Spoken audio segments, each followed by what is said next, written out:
వేద పండితులచే శుభకార్యాలు పూజలు హోమాలు జాతకాలు ఆఫీస్ పూజలు చేయించుట కొరకు పూజారీస్.com. నమస్తే, వెల్కమ్ టు సుమన్ టీవీ. నేను మీ యామ్ని. ప్రస్తుతం మనతో ఉన్నారు ప్రముఖ ఆధ్యాత్మికవేత్త డాక్టర్ అనంతలక్ష్మి గారు ఉన్నారు. అమ్మతో మాట్లాడి మనకున్న సందేహాల గురించి అడిగి తెలుసుకుందాం. నమస్తే అమ్మా. నమస్తే అమ్మా. అమ్మ, ఇప్పుడు మనకి కృష్ణాష్టమి రాబోతుంది. అసలు ఆ రోజు విశిష్టత ఏంటమ్మా? అలానే చిన్న కృష్ణుని గురించి కొన్ని విషయాలు కూడా అమ్మ, తెలియచేయండి. మీ పేరే చెప్పారు కదా, కృష్ణాష్టమి అన్నారు. కృష్ణుడికి సంబంధించిన అష్టమి. ఎందుకు కృష్ణుడికి సంబంధించిన అష్టమి గురించి చెప్తారంటే వాళ్ళు పుట్టినరోజు అయితేనే చెప్తారు, లేకపోతే కాదు కదా. అందువల్ల కృష్ణుడు జన్మించినటువంటి రోజు గనక దాన్ని కృష్ణాష్టమి అంటారు, కృష్ణ జయంతి అంటారు. జయంతి అన్న పదం ఎక్కడన్నా వాడారంటే కృష్ణాష్టమికే వాడతారు. ఇప్పుడు శ్రీరామనవమి నాడు రాముడు జన్మించిన జయంతి అనరు, దాన్ని నవమి అంటాం. అంతేగాని దీన్ని మాత్రమే జయంతి అనే పేరుతో పిలవడం అన్నది మనకి లోకంలో వ్యాప్తిలో ఉంది, అది అలవాటుగా ఉంది. ఎందుకమ్మా ఆ విధంగా అలవాటు అంతే. దాన్ని జయంతి అంటే మనకి నిన్న పుట్టాడమ్మా కృష్ణుడు. రాముడు అంటే కోట్ల సంవత్సరాల ముందు వాడు. కృష్ణుడు అంటే 5000 సంవత్సరాల క్రితం వాడు. అంచేత మనకి దగ్గర వాడు. అంచేత దాన్నే జయంతిగా మనం చెప్పుకుంటూ ఉంటాం అన్నమాట. అది కృష్ణాష్టమి నాడు శ్రావణ మాసంలో కృష్ణపక్షంలో అష్టమి నాటి అర్ధరాత్రి వాన పడుతూ ఉంటే చిమ్మ చీకటిగా ఉన్నప్పుడు పుట్టినటువంటి వాడు కృష్ణుడు. అంతా కృష్ణే. పుట్టింది కృష్ణపక్షం, రాత్రి కృష్ణ, వానకి వాతావరణం అంతా నల్లగా ఉండి చీకటిగా ఉంది, కృష్ణ నలుపు, అంతా నల్లని వాడే. అది అందుకని ఆ రోజు కృష్ణుడు జన్మించాడు గనక మనకి దాన్ని కృష్ణాష్టమిగా చేసుకుని, అష్టం అంటేనే మనకి కృష్ణుడితో సంబంధించిందని చెప్పుకుంటూ ఉంటాం. నిజానికి రోహిణీ నక్షత్రం అష్టమి రెండూ కూడా మంచివి కాదు అని అనుకుంటూ ఉంటాం. నక్షత్రాల్లో రోహిణీ నక్షత్రం, తిథుల్లో అష్టమి ఏ పనికి మనం శుభం కాదనుకుంటూ ఉంటాం.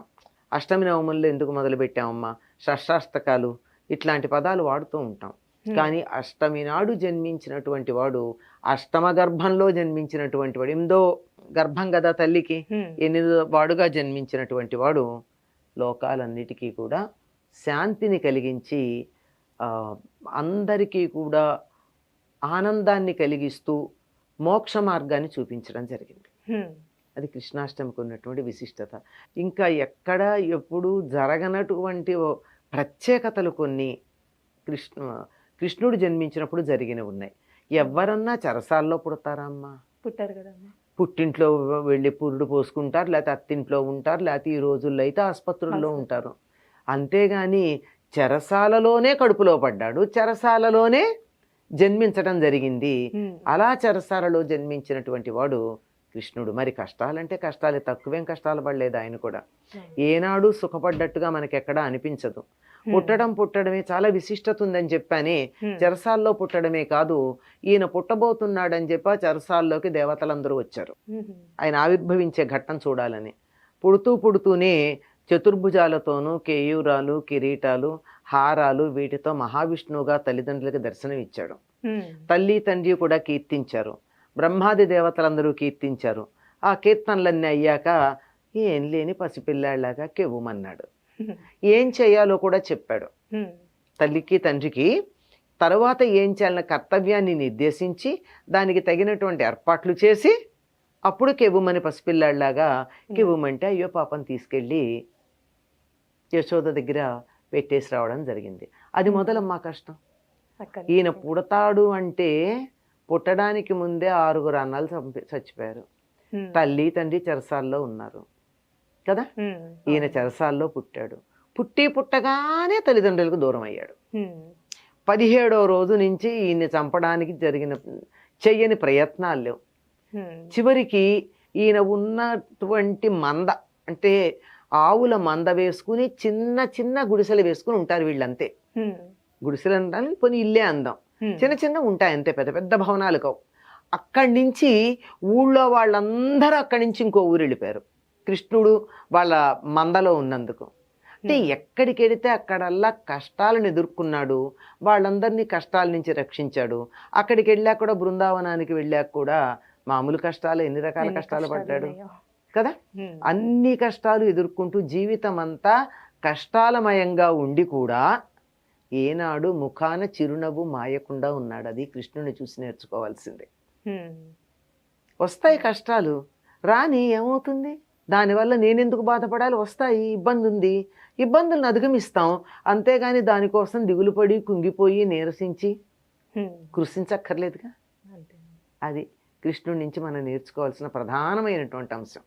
అది కృష్ణ అష్టమి నాడు పుట్టడంలో ఉన్న విశేషం ఏమిటంటే, అష్టమికి కష్టాలకి సంబంధం ఉందంటే, కష్టాల దారి కష్టాలది, మన దారి మనది, మనం మనంగానే ఉందాం, కష్టాలు ఉంటే ఉండని, అంతే. ఇప్పుడు కృష్ణాష్టమి కొన్ని వేరే ప్రాంతాల్లో 2 రోజులు జరుపుకుంటారమ్మా, అసలు ఏంటంటారు కారణం? వేరే ప్రాంతాల్లో కాదు, అన్ని ప్రాంతాల్లోనూ కూడా దొరుకుతారు 2 రోజులు.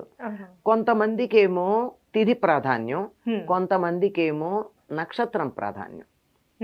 ఇది కూడా అర్ధరాత్రి పగల అన్నది ఇంకా చర్చ. ఎందుకంటే కృష్ణుడు పుట్టినటువంటిది అర్ధరాత్రి 12 గంటలకి. మనం 12 గంటలు అంటాం కానీ సూర్యాస్తమయం నుంచి సూర్యోదయం దాకా ఉండేటటువంటి రాత్రి నిడివిని 2 పెట్టి భాగిస్తే మధ్యలో ఎంత వస్తుందో అక్కడ అంది అర్ధరాత్రి. అటువంటి సమయానికి చూసుకుంటారు, లెక్క చూస్తారు. కానీ సాధారణంగా మనం ఎప్పుడూ కూడా తిథిని ఎక్కడ లెక్క చూస్తాం, సూర్యోదయానికి ఏం తిథి ఉంటే ఆ రోజంతా ఆ తిథిగా పరిగణనలోకి తీసుకుంటాం. అట్లా కాకుండా రాత్రి తీసుకోవాలని చెప్పేవాళ్ళు కొంతమంది ఉన్నారు. ఈ కారణంగా కృష్ణాష్టమిని వేరువేరుగా జరుపుకోవడం ఉంది. స్మార్తులు అంటే అమ్మ లోకంలో ఎందుకో కానీ దురభిప్రాయం ఉందంటే, భాష కూడా రాకపోతే అలాగే ఉంటుంది. భాష కూడా రాదనమాట వాళ్ళకి, పొరపాటు పడ్డారంటే. ఏమిటి స్మార్తులు అంటే స్మృతిని అనుసరించేవారు. స్మృతులు అంటే వేదాలు. శృతి స్మృతి రెండూ కూడా ఉన్నాయి. శృతులు వేదాలు, స్మృతులు వాను అనుసరించి చెప్పినటువంటి ఇవన్నీ వేదంలో భాగాలు అవుతాయి. వేద ప్రామాణ్యాన్ని అంగీకరించేటటువంటి వాళ్ళు స్మార్తులమ్మా. వీళ్ళందరూ కూడా సూర్యోదయానికి ఏ తిథి ఉంటే ఆ తిథిని పరిగణనలోకి తీసుకుంటారు, తిథికి ప్రాధాన్యం ఇస్తారు. ఎందుకంటే మనం అనుసరిస్తూ ఉన్నటువంటిది చాంద్రమానం. చంద్రుడి యొక్క కళలను అనుసరించి తిథులు ఉంటాయి. చాంద్రమానాన్ని అనుసరిస్తున్నాం గనక ఆ చంద్రుడి కళలను అనుసరించి ఉన్న తిథిని ప్రమాణంగా తీసుకుంటాం.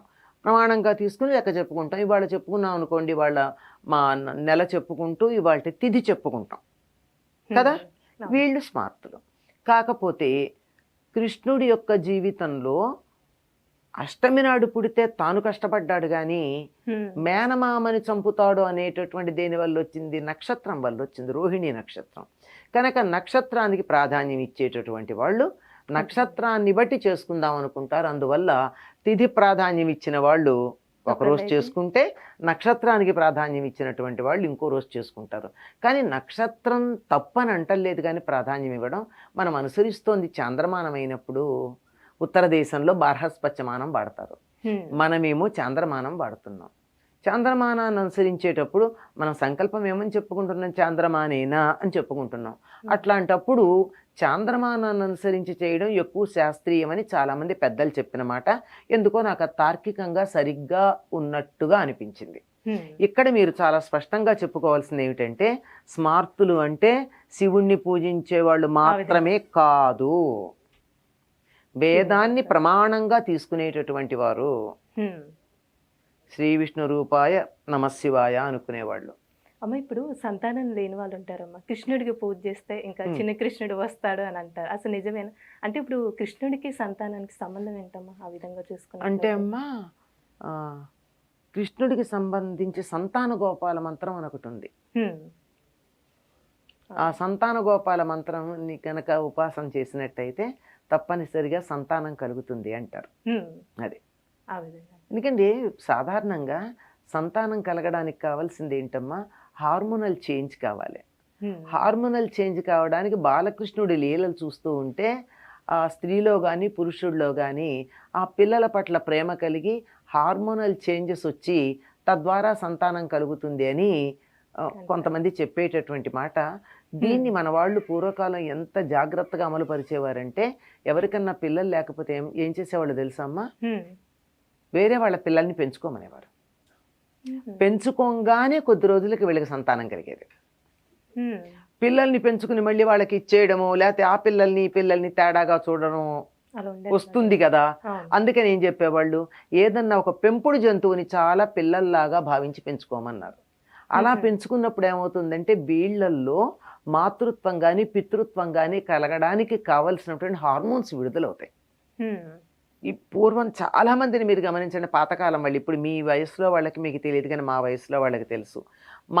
మేమందరం కూడా చాలా మంది చూస్తే మాకన్నా చాలా పెద్దవాళ్ళు, వాళ్ళకి పిల్లలు లేకపోతే వీళ్ళని పెంచుకున్నారండి, వీళ్ళని పెంచుకున్నాక వీళ్ళ పిల్లలు పుట్టారండి అని చెప్తారు.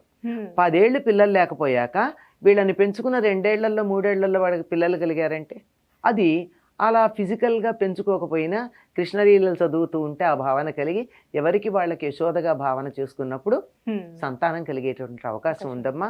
అందుకని సంతాన గోపాల మంత్రాన్ని ఉపాసన చేస్తూ ఉమ్. కృష్ణుడిని ఆరాధించి ఆ కృష్ణ లీలలు ఏమన్నా మనసులో తలుచుకుని ఆనందిస్తుంటా ఛీ అని అనకుండా, కొంతమంది పిల్లల్ని చూడగానే ఛీ అంటారు, అనకుండా వాటన్నిటిని కూడా ఆనందించగలిగినట్టయితే సంతానం కలగడానికి 100కి 100 పాళ్ళు అవకాశం ఉంది. చాలా చక్కగా తెలియజేశారమ్మా, ధన్యవాదాలు.